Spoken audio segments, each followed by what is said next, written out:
Hey, what's going on, guys? Welcome back to the Wednesday edition of Preaching to the Choir called Practice What You Preach. Some good life advice. Practice what you preach. A lot of times in my life, I've talked, virtue signaled, and not necessarily lived the virtue I was signaling, I was transmitting. And I think we fall short all the time, which is an important section in Genesis, the continuation of our series here in our relationship with sin. I think the serpent deceives, Eve listens, and then Adam fails. It's an important lesson learned not just in the Bible, not just as an understanding of humanity's relationship with God and sin, but it's a significant relationship for men.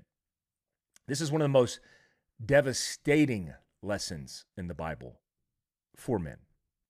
You see, it wasn't just Adam's failure because he was obedient or disobedient. It is his failure in leadership, his failure to intervene, to protect, to correct, to lead. And that's more significant and more damning than any idea of disobedience. Yeah, sure, he didn't obey, but he also stood there and let disorder and chaos enter the picture. You know, a lot of men don't fail because they're inherently evil. A lot of men fail because they fail to act. They know something is off. They know their house is drifting away. They know sin is creeping in with those bad habits. They know compromise is growing. They can hear the echoing off the walls that their wife or their family's carrying much of the weight. They know their kids need more, yet they continue down the path of destruction. They know compromise continues to grow, yet they just stand there. You see, that same montage, maybe you resonate with some of those things that I just said, maybe all of them. That same montage is the reality that Adam had to face. It wasn't just about disobedience. It was about losing himself, losing everything that he held near and dear. It's a very impactful lesson. How many times have you been in a relationship and you thought to yourself, yeah, this isn't going to end well, yet you continue on the same path? How many times have you sinned and you said to yourself, you're that guy, you're not a very good person, yet you continue the sinful habits anyway? So Genesis 3, the most important chapter, I think, in the Bible, isn't just about ancient history. It is a story of every man who knows better, yet still refuses to lead. I want you to feel guilt and shame, not for obedience only, but for your position in your life in leading yourself and your family. And then I want you to pick up the pieces. What happens next when you refuse to lead? Well, shame. You hide, you blame, and then you continue to distance yourself from God. That is a profound lesson. As you continue to distance yourself from God, there for sure is consequences. And those consequences lead to poor outcomes, obviously. You know exactly what I'm talking about. And if you're making mistakes and then you're facing the reality of your consequence, the question would be, well, what's the start point? It's typically sin. I think definitively I could say it is sin. That's the pattern of life that men fall into. They hide, they blame, they justify, they isolate, and many times they avoid the truth. I've been there. I've been ugly. I've been mean. I've been distant from God. But if you're real with yourself, only yourself, and you're willing to have that conversation in quiet, in peace, and come to terms, not through a therapist, not with a conversation in a relationship, but with yourself, then you can get back to being grounded in that truth and course correct. But only when you identify the problem, yourself. So Adam says, in effect, it was the woman. She gave it to me. And he blames someone else. That's how the story goes. That's modern man as well. That sound familiar? sin, for sure, destroys all order. It's a slippery slope. It's like corruption. It's like petty theft. It's like the drip that turns into the pour. When you start, when you begin, when you accept, then it compounds itself. It escalates. It gets worse. And then it begins to fracture what we hold near and dear to our heart. Our relationship with God, ourselves, affecting our self-esteem. A relationship between man and woman. And that's why life feels hard. That's why life often feels like pain. You ever feel pain in your life? You ever correlate that to yourself and sin? Look for the signs hiding in plain sight. Wherever there's pain, wherever there's conflict, wherever there's suffering, it's not because God failed you. It's because man rebelled. And you could be rebelling right now.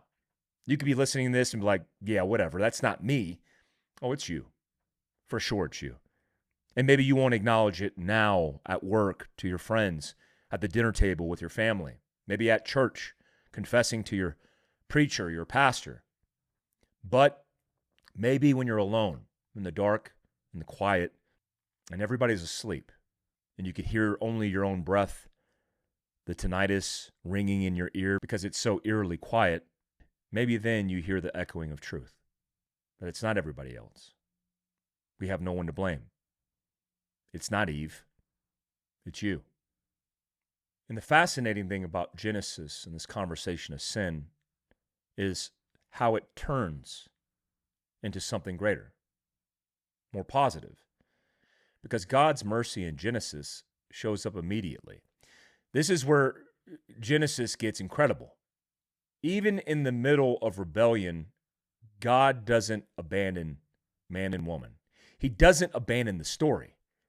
He confronts sin, yes. He issues consequences, yes. But even in Genesis 3, after everything that happens, he shows mercy. You see the real first whispers of redemption.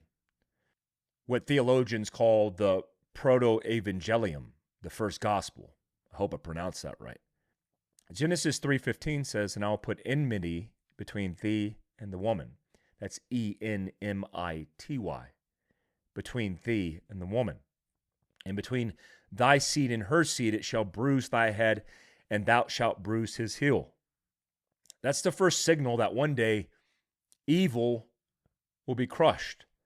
The serpent will lose, and a redeemer is coming. You see, that pointing forward is to Christ. It's the first indications of it. So even at the moment of man's failure, God is already revealing a hostage rescue plan behind enemy lines. And that for you should wreck you in the best way, because Genesis says failure has consequences. Sin for sure is real. Judgment is real, but God still pursues redemption. He doesn't squash you like a bug like he can. That doesn't mean sin is irrelevant or it doesn't matter. It means your story is not over because you fail constantly, every single day. Every single day, you fail. We fall short every single day. And that's powerful.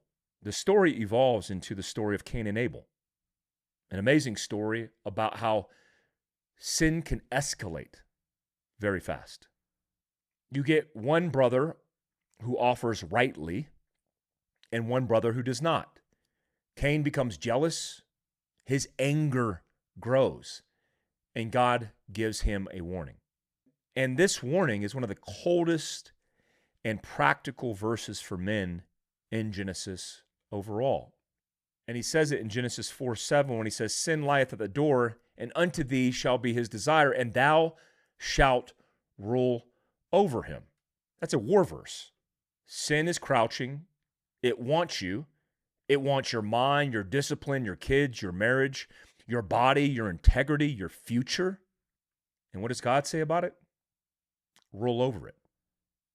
You have the capacity in you, the capability and that free will to roll over it. But that's not through your own power. It's through your obedience to God. And what happens? Well, Cain doesn't do that. And then you have the first murder. And that tells you something else. Unchecked sin doesn't stay small.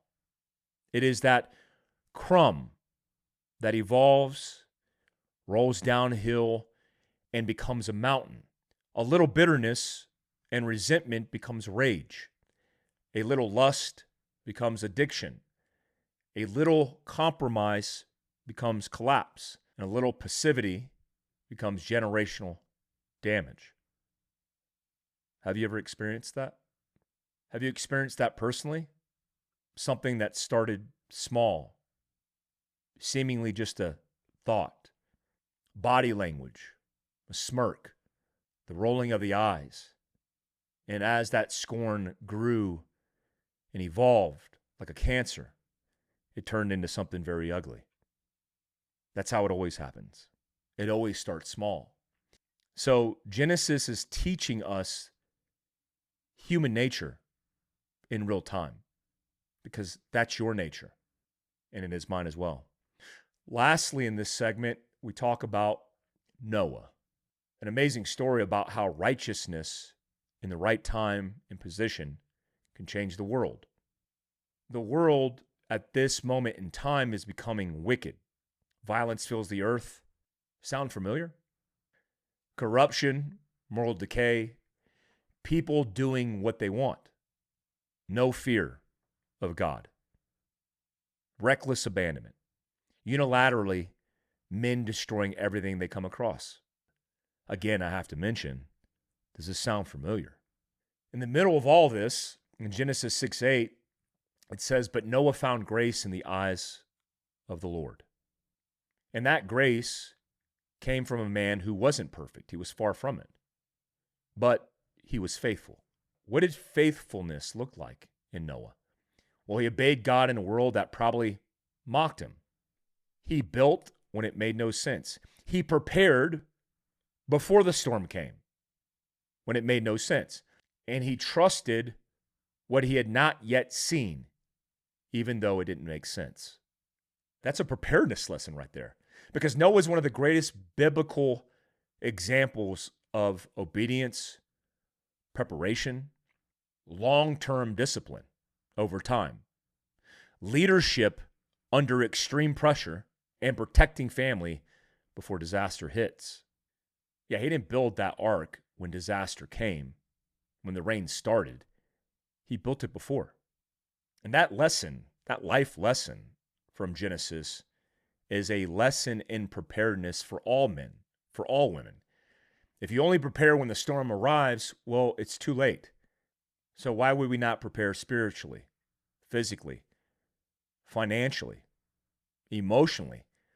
The ark, it was built in obedience before the flood. And that's how we should all live. Amazing lesson. There's many lessons that I glean from Genesis. We have to continue this story because there's much more.